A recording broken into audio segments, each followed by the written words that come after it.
दोस्तों, कहते हैं कि समय बहुत बलवान होता है। समय में वो ताकत होती है जो रातों रात राजा को रंग और रंग को राजा बना सकती है।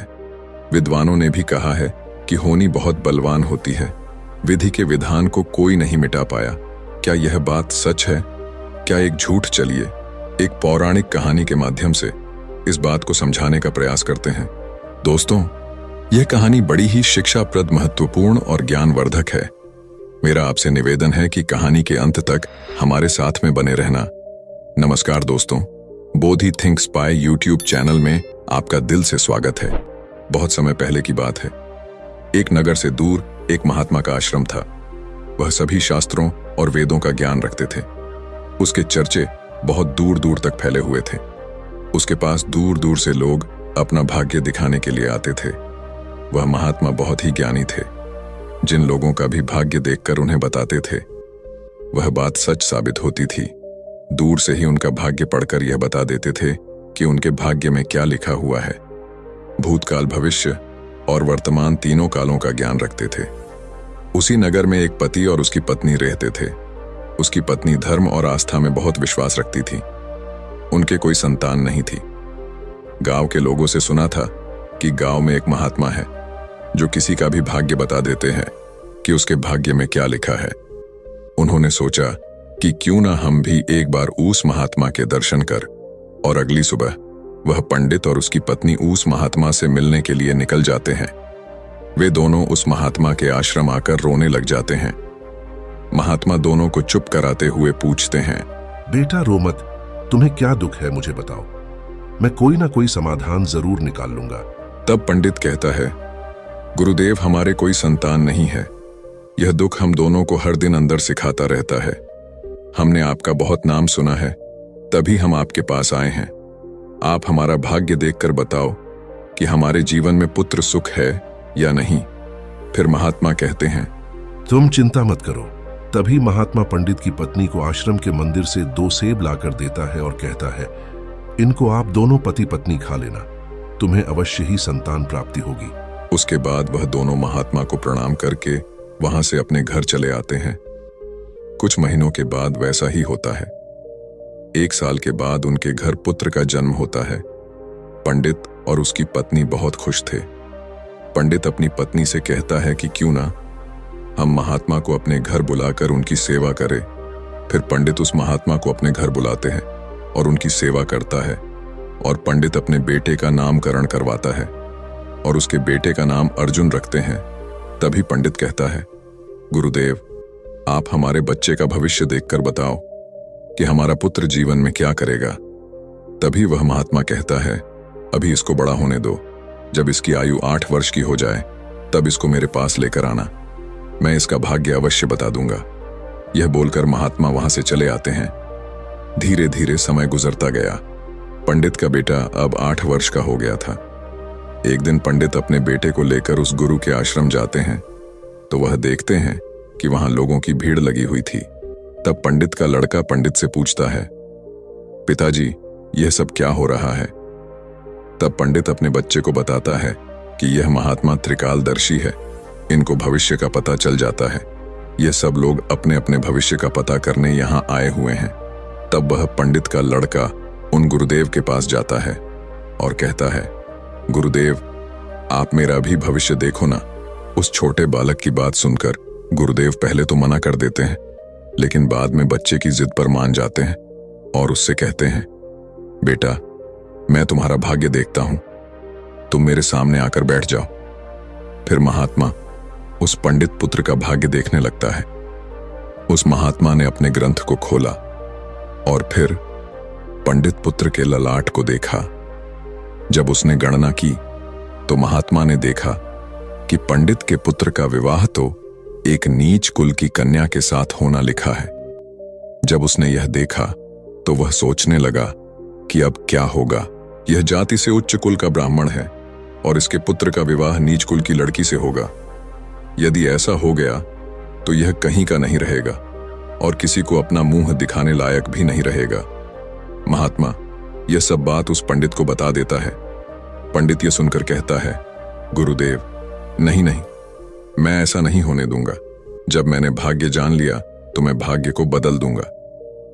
जब उस महात्मा ने कुछ और गहराई से उस ग्रंथ को देखा और उसकी गणना की तो उसे पता चला कि उसी गंगा के किनारे कई कोसों दूर एक मछुआरे का परिवार रहता है और उसके परिवार में अब तक 5 पुत्रियों का जन्म हो चुका है। और जो मछुआरे की 5वें नंबर की कन्या है, जिसकी उम्र मात्र 3 साल की है और जिसका नाम उस मछुआरे ने शकुंतला रखा है, पंडित पुत्र का विवाह उस लड़की से होगा, ऐसा उसके पुत्र के भाग्य में लिखा है। यह सब महात्मा पंडित को बताता है तो पंडित ने सोचा, मैं अपने पुत्र के भाग्य को जरूर बदलूंगा, मैं इसमें समर्थ भी हूं। जब मैंने अपने पुत्र के भाग्य को जान ही लिया है तो मैं इसके भाग्य को बदल भी सकता हूं। पंडित कहता है, गुरुदेव, मैं भी आज देखता हूं कि भाग्य बड़ा है या मैं बड़ा हूं। तब वह पंडित ब्रह्मा जी के लिखे हुए विधान को बदलने के लिए चल देता है और चलते चलते वह पंडित उस मछुआरे के घर पहुंच जाता है।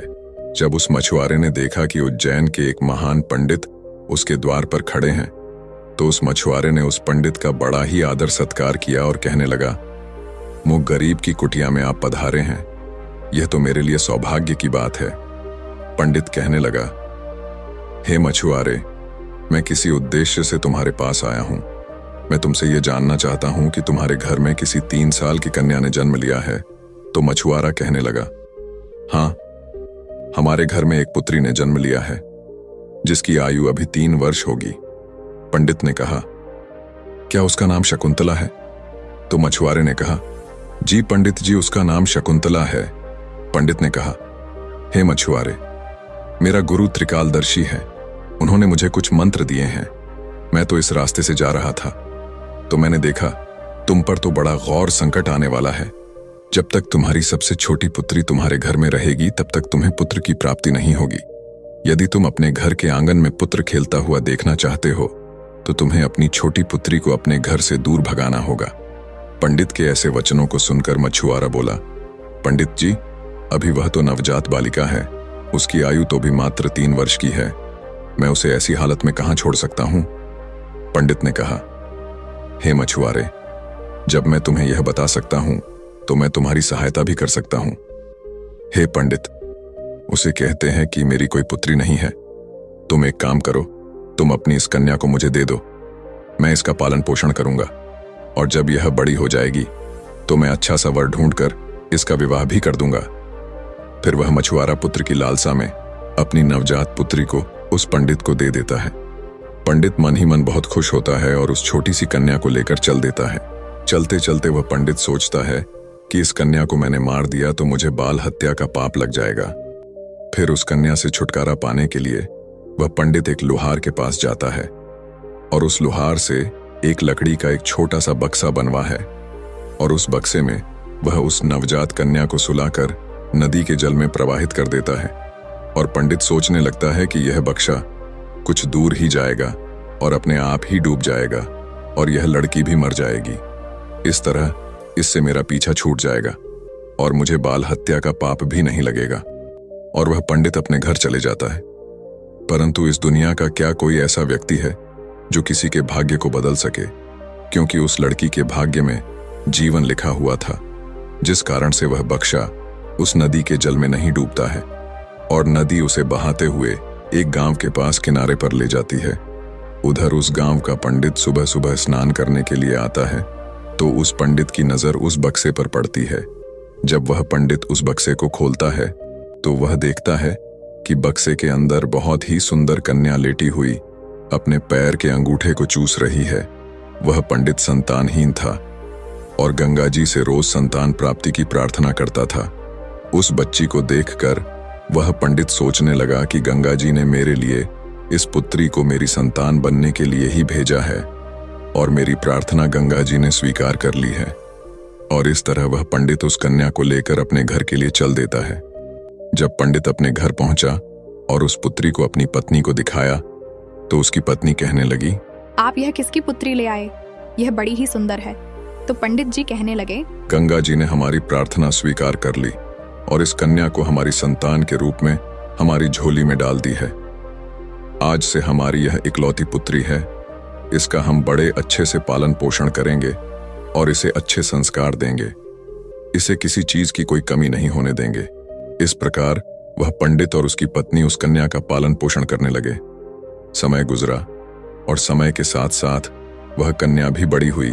जैसे जैसे वह लड़की बड़ी होती गई, वैसे वैसे उसकी सुंदरता में चार चांद लगते गए। वह इतनी सुंदर थी जैसे कोई इंद्र की अप्सरा हो। फिर जब लड़की थोड़ी और बड़ी हुई तो एक दिन पंडिताई ने अपने पति से कहा, सुनते हो, हमारी बिटिया अब बड़ी हो गई है और इसकी विवाह की भी उम्र हो गई है। आप कहीं जाकर वर ढूंढकर हमारी बिटिया की शादी कर दो। पत्नी की यह बात सुनकर वह पंडित अपनी इकलौती पुत्री के लिए वर देखने के लिए चल देता है। जब आसपास में उसके लायक कोई वर नहीं मिलता है तो पंडित जी अपनी पुत्री के लिए वर की तलाश करते करते उज्जैन नगरी में पहुंच जाते हैं। वहां जाकर लोगों से पूछते हैं कि यहाँ कोई ऐसा ब्राह्मण परिवार है जिसका कोई पुत्र विवाह के योग्य हो तो बताओ। उज्जैन के लोग उस पंडित के बारे में बताते हैं जिसने उस लड़की को नदी में बहा दिया था।